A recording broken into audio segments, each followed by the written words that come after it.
আইয়ুহাল্লাযীনা আমানু সাল্লু আলাইহি ওয়া সাল্লিমু তাসলিমা। আল্লাহুম্মা সাল্লি আলা।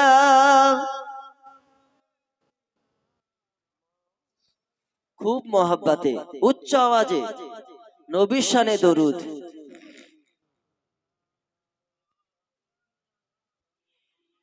সকলে পড়ি ইয়া রাসূলুল্লাহ ইয়া হাবিবাল্লাহ ইয়া রাসূলুল্লাহ ইয়া হাবিবাল্লাহ।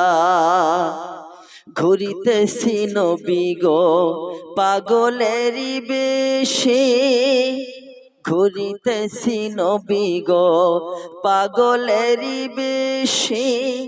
দয়া করে দেন গো দেখা এই পাগলেরই তরে, দেখিব আপনাকে নয়ন ভরিয়া। ইয়া রাসূলুল্লাহ ইয়া হাবিবাল্লাহ ইয়া রাসূলুল্লাহ। খুব মহব্বতে ইয়া রাসূল। মারা যাওয়ার পরে রাখিবে না ঘরে, গোসল করাবে ঘরে বাহিরে। মারা যাওয়ার পরে রাখিবে না ঘরে, গোসল করাবে ঘরে বাহিরে। দিবেন গো দেখা দয়ারি নজরে। ইয়া রাসূলুল্লাহ ইয়া হাবিবাল্লাহ ইয়া রাসূলুল্লাহ।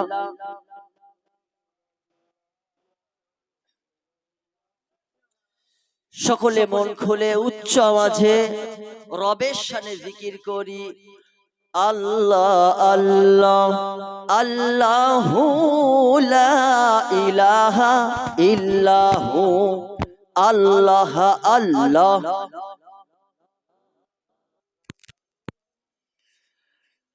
গুনাহগারের বন্ধু তুমি, গুনাহগারের মুক্তিদাতা। ওগো হাবিব আল্লাহ, তারি তরে পড়িন দরুদ হাজার হাজার বার নবীজি। আল্লাহ আল্লাহ আল্লাহ আল্লাহ। আদম কাদে দুনিয়াতে, ওগো তিনি ক্ষমা নহি পান। আদম কাদে দুনিয়াতে, ওগো তিনি ক্ষমা নহি পান। আর মোদের নবীর ওসিলাতে ক্ষমা আদম পান নবীজি। আল্লাহ আল্লাহ আল্লাহু লা ইলাহা ইল্লাহু। আল্লাহ আল্লাহ আল্লাহু লা ইলাহা ইল্লাহু সাল্লাল্লাহু আলাইহি ওয়াসাল্লাম। আলহামদুলিল্লাহ। মুআজ্জাজ মুকাররম মুহতারাম সম্মানীয় উলামায়ে হযরত, আমার সম্মুখে বসে দাঁড়িয়ে থাকা বয়োজ্যেষ্ঠ বয়াকানিষ্ঠ আব্বাজান ভাইরা, স্নেহের ছোট ছোট কচি কাঁচা বাচ্চা, পর্দার অন্তরালে অবস্থানরতা, আলো আধারের মধ্য হইতে আমি গুনাহগার, আমার কণ্ঠ শ্রবণকারিণী আম্মা জান ও বোনেরা, আল্লাহ পাক রব্বুল আলামিনের দরবারে শুকরিয়া জ্ঞাপন করি যে আল্লাহ তাবারক ওয়া তাআলা আমাকে আপনাকে আজকে সমস্ত খারাপ স্থান থেকে বিরত রেখে এরকম একটা সুন্দর পবিত্র মজলিসে তানার রহমতের ছায়াতলে আমাদেরকে আশ্রয় দিয়েছেন, সেজন্য সেই বিশ্ব ব্রহ্মাণ্ডের একমাত্র সৃষ্টিকর্তা, একমাত্র অধীনেশ্বর, মহান প্রতিপালক রব্বুল ইজ্জাতের কুদরতি কদম মোবারকে জানাই শতকোটি সুজুদ এবং শুকরিয়া। সকলে প্রাণ ভরা কণ্ঠে মোহাব্বতে উচ্চ আওয়াজে বলুন আলহামদুলিল্লাহ। আরো একটু জোরে বলুন না আলহামদুলিল্লাহ। আওয়াজ ঠিক মতো হলো না।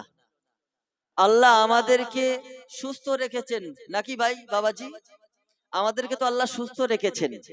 আচ্ছা বলেন তো, আমরা যদি বাজারে ঘুরতাম, সেই বাজারে আমাদের মাথার উপরে এরকম সুন্দর শামিয়ানা টানানো থাকতো, এই দুই ধারে সুন্দর ঘেরা থাকতো, এই ভাইদের প্রচেষ্টায় এত সুন্দর মাইক, এত সুন্দর সাউন্ড সিস্টেমের ব্যবস্থা, এটা বাইরে হতো?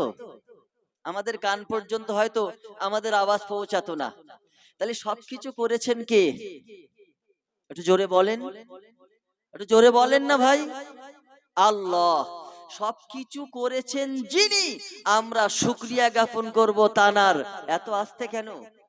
একদম উজাড় করে, মন উজাড় করে, অন্তরের অন্তরস্থল থেকে জবানে যত জোর আছে সমস্ত জোর দিয়ে আমাদেরকে শুকরিয়া জ্ঞাপন করার দরকার মাবুদের। এই জন্যে যে তিনি অন্তত আমাদের সুস্থ রেখে অন্যান্য মানুষের তুলনায় আমাদেরকে একটু বেশি ভালোবেসে তানার এই মজলিসে বসার সুযোগ দিয়েছেন। বলুন না আলহামদুলিল্লাহ। তারই পরে বিশ্ব নবী রহমাতুল্লিল আলামিন, রাহাতুল আশিকিন, সিরাজুস সালিকিন, মিসবাহুল মুকাররাবিন, মুহিব্বুল ফুকারাই ওয়াল গুরাবাইন, সাহেবে কাবা কাওলাইন, মাহবুবে রব্বুল মাশরিকাইন ওয়া রব্বুল মাগরিবাইন, জাদ্দুল হাসান ওয়াল হুসাইন, মাওলানা মাওলা সাকালাইন, আবুল কাসিম মুহাম্মদ ইবনে আব্দুল্লাহ, নূর মিন নূরিল্লাহ, সাইয়্যিদিনা জনাবে মুহাম্মদুর রাসূলুল্লাহ সাল্লাল্লাহু আলাইহি ওয়াসাল্লামের নূরানী কদম মোবারকে আমাদের মতো গুনাহগারদের তরফ থেকে বৃষ্টির মতো বর্ষিত হোক লাখো কোটি দরুদ আর সালাম। সকলে প্রাণ ভরা কণ্ঠে মোহাব্বতে উচ্চ আওয়াজে বলি সাল্লাল্লাহু আলাইহি সালাতু ওয়াস সালাম। প্যারে হাজিরিন, আমি গুনাহগার, নগণ্য, খাকসার। ইলিম কালাম হাইসিয়াত পাণ্ডিত্য ততটা বেশি আমার ভিতরে নেই যতটা বোধহয় আপনারা আশা করছেন। তবে আমি গুনাহগার, আল্লাহর লাখো লাখো শুকরিয়া জ্ঞাপন করি তানার এই গুনাহগার বান্দাকে অন্তত স্টেজে উঠে মাইকে কথা বলার সুযোগটুকু করে দিয়েছেন। আমি গুনাহগার, আশা রাখছি কোরআন ও হাদিসের মাপকাঠি থেকে খুবই স্বল্প আকারে, স্বল্প সময়ের জন্য দুই একটি কথা গল্প আকারে বলে আমি আমার বক্তব্য ইতি করবার চেষ্টা করব ইনশাআল্লাহ। বাকি আল্লাহ পাকের মোবারক মর্জি। আমি মহাসমুদ্র গ্রন্থ মুকুট আল কোরআনুল মাজিদ থেকে ছোট্ট এক টুকরা আয়াতে কারিমা তেলাওয়াত করেছি। বিশ্বনবী হুজুরে পাক সাল্লাল্লাহু আলাইহি ওয়াসাল্লামের মুখ নিঃসৃত বাণী, কোটি কোটি হাদিস শরীফ হইতে ছোট্ট এক টুকরা হাদিসে কারিমা আপনাদের সম্মুখে তেলাওয়াত করেছি। আল্লাহ পাক রব্বুল আলামিন কোরআনে কারিমে, আল্লাহ পাক রব্বুল আলামিন মহাসমুদ্র গ্রন্থ মুকুট আল কোরআনুল মাজিদে বলেন, আল্লাযী খালাকাল মাউতা ওয়াল হায়াতা লিয়াবলুয়াকুম আইয়ুকুম আহসানু আমালা ওয়া হুয়াল আজিজুল গফুর। কোরআন শরীফের কোথায় পাবেন? মানুষের পূর্ণাঙ্গ জীবন বিধান মহাসমুদ্র গ্রন্থ মুকুট আল কোরআনুল মাজিদের পারা নাম্বার 29, সূরার নাম সূরা মুলক। এই সূরা মুলকের 2 নাম্বার আয়াতে পেয়ে যাবেন। সূরা মুলকের কত নাম্বার আয়াত? নাজরা কোরআন 2 নাম্বার আয়াত।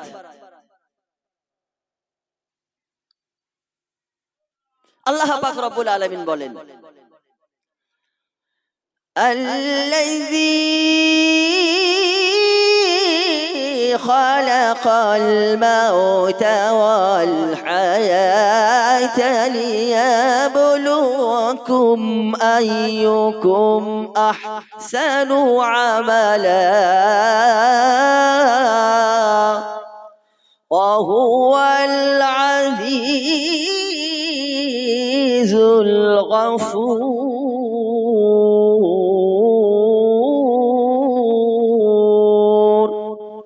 الذي خلق الموت والحياة নিশ্চয় আমি আল্লাহ সৃষ্টি করেছি মউতকে নিশ্চয় আমি আল্লাহ সৃষ্টি করেছি মউতকে হায়াতের পরীক্ষা নেওয়ার জন্য জোরে বলুন না সুবহানাল্লাহ আল্লাহ মউতকে কেন সৃষ্টি করলেন হায়াতের পরীক্ষা নেওয়ার জন্য সেটা কেমন দেখেন আল্লাহ আমাদের কারো হায়াত দিয়েছে 20 বছর আবার কারো হায়াত দিয়েছেন 40 বছর কারো বা হায়াত দিয়েছেন 50 বছর তাই না আবার কারো 70 বছর কারো তথাধিক আবার কারো তদাধিস্থ তার থেকে কম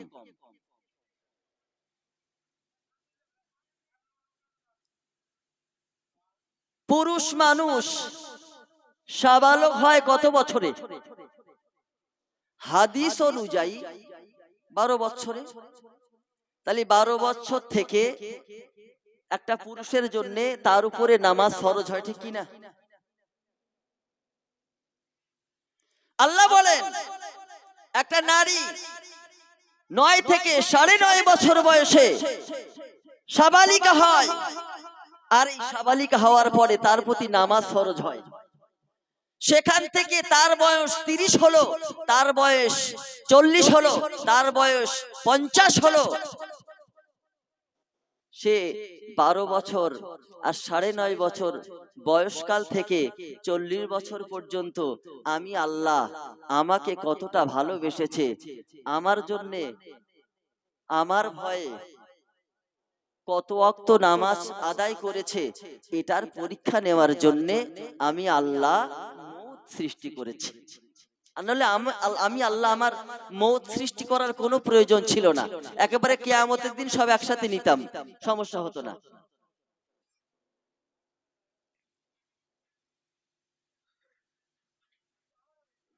ও আমার বাবাজিরা বিশ্বনবী দো জাহানের বাদশা সরওয়ারে কায়নাত সোনার নবী আমার সোনার জওয়ানে ফরমাইয়াছেন ইউহিব্বুল ইনসানাল হায়াতা ওয়াল মাউতু খায়রু লিনাফসিহা ও আমার বাবাজিরা ও নওজোয়ান যুবকেরা ওরে আমার আম্মা জান বোনেরা আল্লাহ নবী বলেন ইউহিব্বুল ইনসান হায়াতা ওয়াল মাউতু খায়রু লিনাফসিহা ইউহিব্বুল ইনসান মানুষ জীবিত থাকাকে ভালোবাসে মানুষ এই দুনিয়া জমিনে বেঁচে থাকাকে ভালোবাসে মানুষ এই দুনিয়া জমিনে আরাম আয়েশকে বড্ড পছন্দ করে মানুষ এই দুনিয়ার জমিনে আল্লাহর কাছে বেশি বেশি প্রার্থনা করে আল্লাহ আমাকে হায়াত দান করুন আল্লাহ আমাকে হায়াত দান করুন আল্লাহ আমাকে বেশি বেশি হায়াত দিন কিন্তু বিশ্বনবী বলেন না না না তার জন্য খায়রুল লিনাফসিহা মওতটা তার জন্য বেশি ভালো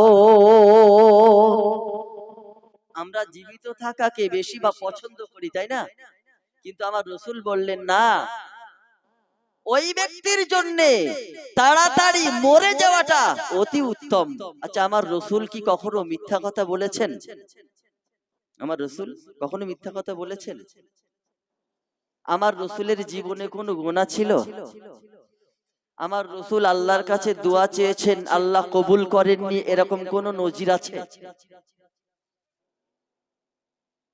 আচ্ছা বলেন তো আমার নবী পাক পৃথিবীর জমিনে সবচেয়ে বেশি দোয়া চেয়েছেন কাদের জন্য কাদের জন্য?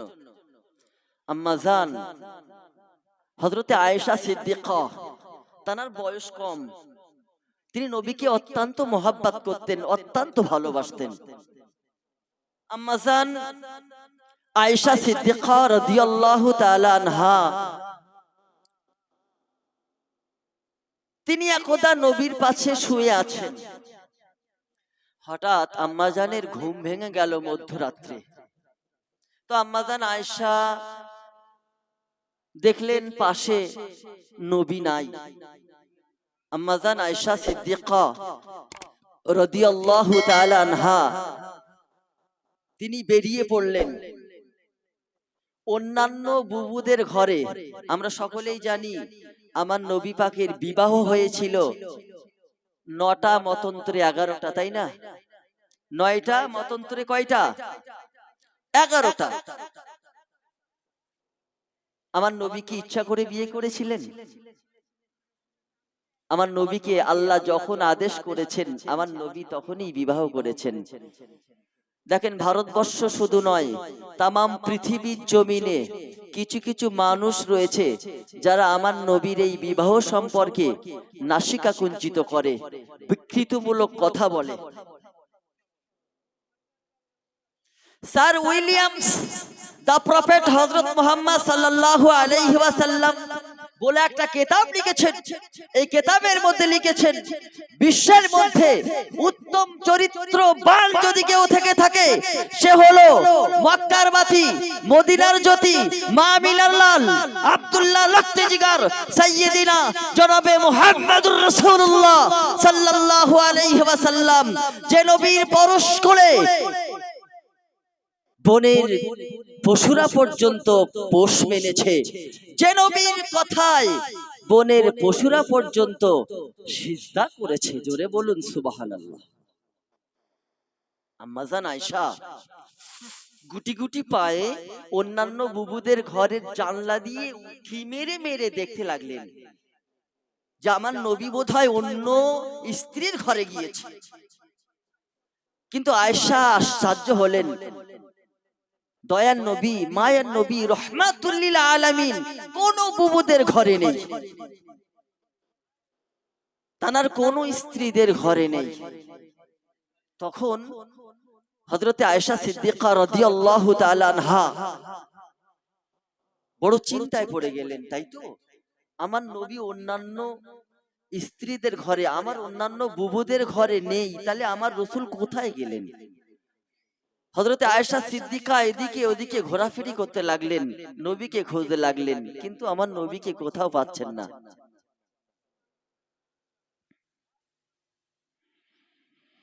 ও আমার বাবাজিরা, দয়ার নবী, মায়ার নবী, রহমাতাল লিল আলামিন হুজুরে পাক সাল্লাল্লাহু আলাইহি ওয়াসাল্লাম রাতের বেলা আরাম করেন না, রাতের বেলা আয়েশ করেন না। নবী আমার যখনই সুযোগ পেতেন, নবী আমার মসজিদে নববীর ভিতরে গিয়ে নফল নামাজ পড়ে আল্লাহ পাকের দরবারে রোনাজারি করতেন, আল্লাহ পাকের দরবারে কান্নাকাটি করতেন। আল্লাহ পাক আমার উম্মত গুনাহগার, গুনাহ তাদের বেশুমার, তারা হয়তো ক্ষমা পাবে না কিয়ামতের দিন, তারা হয়তো জাহান্নামী হয়ে যাবে। ও রব্বুল আলামিন, আল্লাহ পাক আমি নবী, আমার গুনাহগার উম্মতেরা জাহান্নামে চলে যাবে, আমি নবী সইতে পারবো না, আমি নবী সহ্য করতে পারবো না। আমার গুনাহগার উম্মত কিয়ামতের ময়দানে কঠিন মাহশারে আমি রাসূলুল্লাহ আমাকে ইয়া রাসূলুল্লাহ, ইয়া হাবিবাল্লাহ, ইয়া রাসূলুল্লাহ, ইয়া হাবিবাল্লাহ বলে ক্রন্দন করবে। আমি রাসূলুল্লাহ সেদিনে সহ্য করতে পারবো না, ওগো আল্লাহ। তাই আমি নবী রাত জেগে রাতের আরামকে হারাম করে আমার গুনাহগার উম্মতির জন্য কান্নাকাটি করি। আল্লাহ আমার গুনাহগার উম্মতকে ক্ষমা করে দিন। আল্লাহ আমার গুনাহগার উম্মতকে ক্ষমা করে দিন। আল্লাহ আমার গুনাহগার উম্মতকে ক্ষমা করে দিন। আল্লাহ তাদেরকে মাফ করে দিন। আল্লাহ তাদেরকে মাফ করে দিন। ও আমার বাবাজিরা, ও নবী পাকের উম্মতিরা, ওগো আমার মায়েরা বোনেরা, আমার নবী কতক্ষণ কাঁদতেন।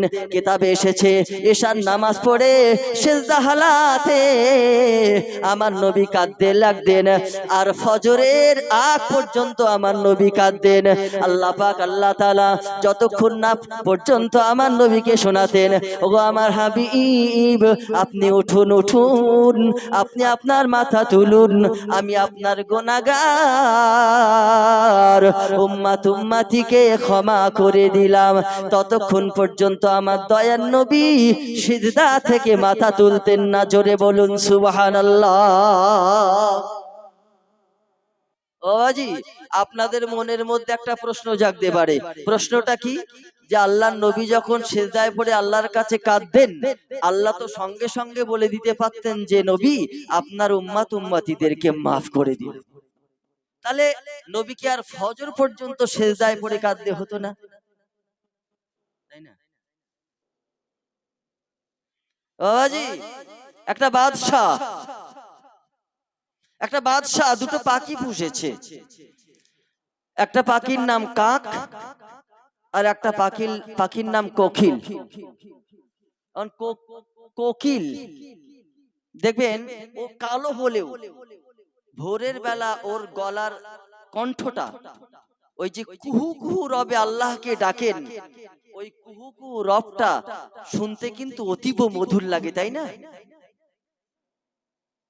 তো বাদশাহ কাক আর কোকিলকে দুটো খাঁচায় রেখে কোকিলের সামনে কাককে উন্নত মানের খাদ্য খাওয়ায়, কোকিলকে মোটে খাদ্য দেয় না। কোকিল ডেকেই যায়। কোকিলের পেটে যখন বড্ড ক্ষুধা জাগে, তখন কোকিল আরো বেশি ডাকতে শুরু করে। কোকিল বলে, হায় রে আল্লাহ, এ কেমন জালেম বাদশার পাল্লায় পড়লাম। কাককে নিয়মিত খেতে দেয়, আমাকে খেতে দেয় না। আল্লাহ, আমার এই মনের আকুতি, আমার এই মনের আরজু শোনার মতন মানুষকে একটা এখান থেকে যাবে না? আমি যে আমার এই কথাগুলো বলছি পাখির ভাষায়, এটা তো বাদশা বুঝতে পারছে না, অন্য কোনো মানুষও বুঝতে পারছে না। আমি শুধু আমার মনের আকুতি ব্যক্ত করে যাচ্ছি, কিন্তু কেউ সেটা বুঝতে চাইছে না। আরে আমার পেট বড্ড যন্ত্রণাদায়ক হয়ে পড়েছে, হয়তো আমি আর বাঁচবো না। ঠিক সেই সময়ে ওইখান দিয়ে একজন আল্লাহর ওলি যাচ্ছিলেন। আল্লাহর ওলি এই কোকিলের মনের আকুতি, এর কথাগুলো শুনে বুঝতে পেরেছেন। তখন আল্লাহর ওলি কোকিলের পাশে এসে বলছে, আরে কোকিল, কি হয়েছে তোমার? তুমি এরকম করে বাদশাকে বদদুয়া করছো আর গালিগুলোজ করছো, কি হয়েছে? কোকিল তখন বলছে, ও আল্লাহর ওলি,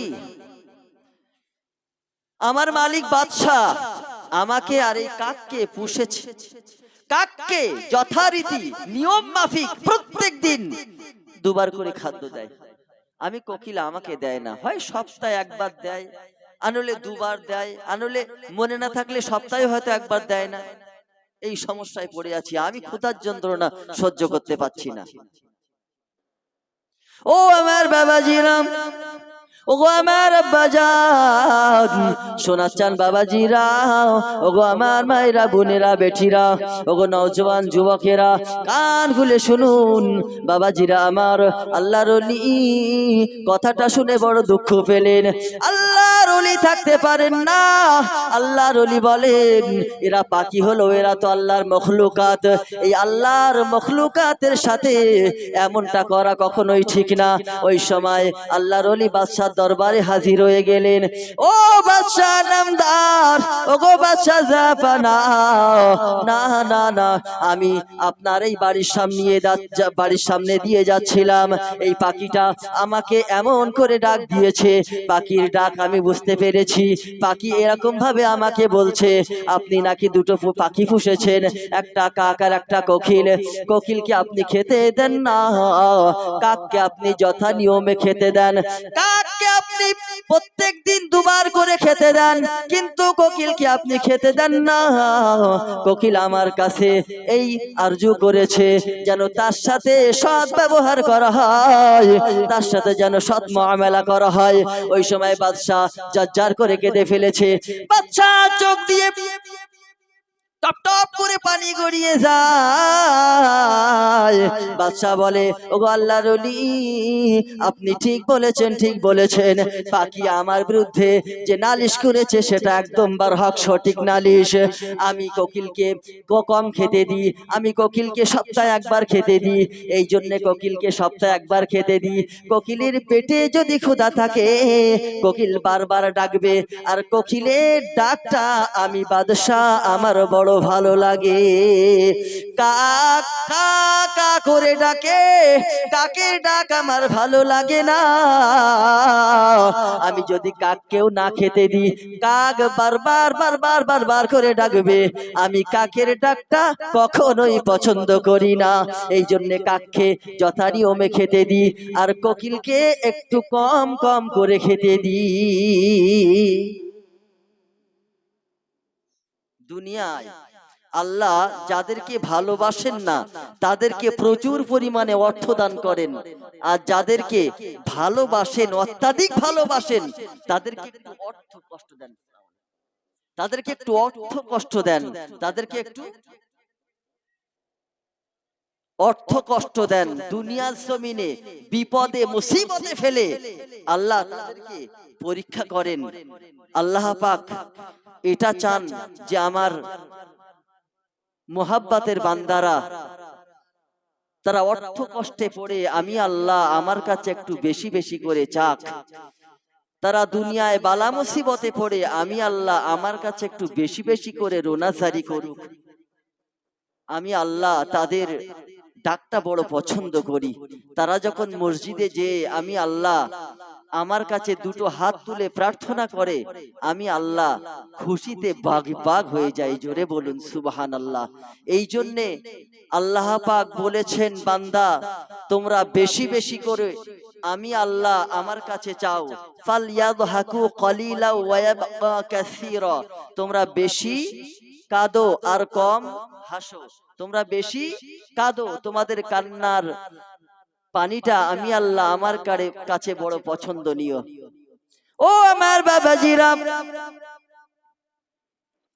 দুনিয়ার কোন মানুষ তার মায়ের পায়ের ধারে যে, তার মরা বাপের পায়ের ধারে যে যদি সে দুই ফোঁটা চোখের পানি ফেলে, আমার দয়ার নবী বলেছেন ওই নেক সন্তানের চোখের পানি নাকের ডগায় আসার অগ্রে আল্লাহ পাক আল্লাহ তাআলা ততক্ষণাতের জন্য তার বাবার তার মায়ের গুনাহকে আল্লাহ মাফ করে দেন।